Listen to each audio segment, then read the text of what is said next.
જય ઊંચડિયા હનુમાન દાદા. એકવાર એક સાહેબ જે છે ધોરણ 6ની અંદર ભણાવતા હોય છે ત્યારે એક છોકરાની ઘડિયાળ ખોવાય છે. છોકરો થોડોક અમીર વર્ગમાંથી આવતો હતો એટલે એને કીધું કે સાહેબ મારી ઘડિયાળ ખોવાની છે. તો સાહેબે બધા છોકરાને સૂચના આપી કે આ છોકરાની ઘડિયાળ કોઈ લીધી હોય તો એને આપી દો. તો કોઈ આપી નહીં એટલે સાહેબે કીધું કે દરેક જે છે બાળકો પોતાની આંખો બંધ કરો. એટલે આંખો બંધ કરી એટલે સાહેબ જે છે બધાના બેગ તપાસવા માંડ્યા. એટલે એક છોકરાના બેગમાંથી એ ઘડિયાળ મળી આવી. એટલે એ ઘડિયાળ લઈ અને જે છોકરાની ઘડિયાળ હતી એમને આપી દીધી.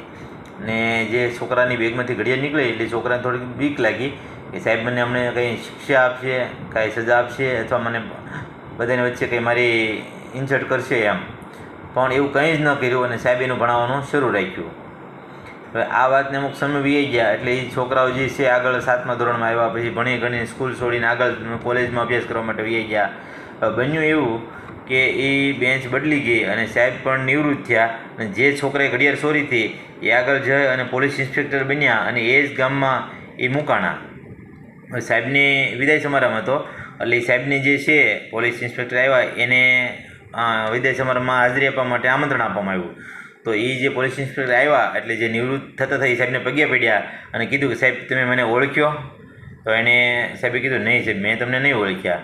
તો કે આજથી ઘણા વર્ષો પહેલાં હું ધોરણ 6માં ભણતો અને મેં ઘડિયાળ ચોરીથી એ વિદ્યાર્થી શું સાહેબ હું એ કે.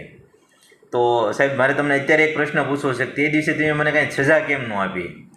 તો સાહેબની આંખમાં પણ જળજળી આવી ગયા અને કીધું કે મને માફ કરજો સાહેબ, હવે તો મારે તમને સાહેબ કહેવા પડે કે પણ જ્યારે હું ઘડિયાળની શોધ કરવા નીકળ્યો ને ત્યારે મેં પણ મારી આંખ બંધ કરી હતી, જેથી કરીને કોઈ છોકરાની ખરાબ મારા નજરમાં કોઈ છોકરો ખરાબ દૃષ્ટિ ન જોવા મળે, કોઈ છોકરાની હલકી ઇમેજ મારા મનમાં ન ઊભી થાય. એટલે મેં પણ મારી ખુદ આંખ બંધ કરી હતી. સાહેબ મને નથી ખબર કે કયા છોકરાના બેગમાંથી મને ઘડિયાળ મળી હતી એમ.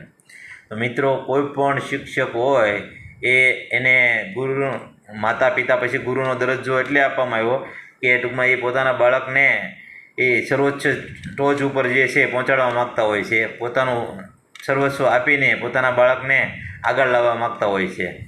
અસ્તુ, જય શ્રી રામ.